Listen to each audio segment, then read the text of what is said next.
Hello guys, आज आम्ही बनवत आहोत पनीर, मशरूम आणि आलूचा टिक्का. तर सगळ्यात आधी आपण मशरूम चांगले धुवून घेतले आहे. त्यानंतर पनीरचे छोटे छोटे पीसेस आपण कापूया. आता मॅरिनेशनसाठी आपण घेतोय सांबार, मिरची आणि लिंबू आणि थोडंसं दही. पहिले आपण या तिघांची पेस्ट करून घेऊया.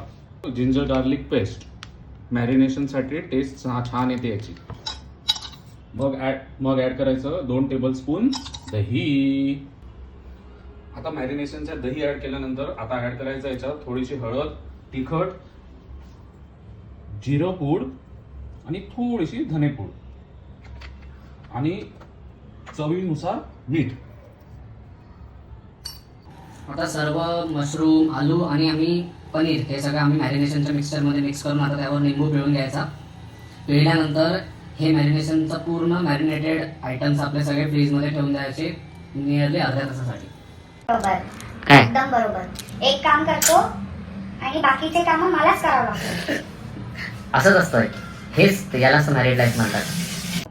सगळं आता मॅरिनेशनला ठेवलंय. तोवरी आपण आता कांदे आणि शिमला मिरची यांचे पीसेस करून थोडे रेडी करून घेऊ आणि ठेवू. मॅरिनेशन झालंय अर्ध्या तासासाठी. आता आम्ही मटेरियल आपलं भरूया मस्त त्याला आणि अशा स्टिक्समध्ये आता पूर्ण आपण आपलं मटेरियल ऍड करू. आपले कबाब स्टिक्स रेडी आहे आता आणि एअर फ्रायरमध्ये ठेवूया. आणि हे झाले आमचे पनीर टिक्का रेडी.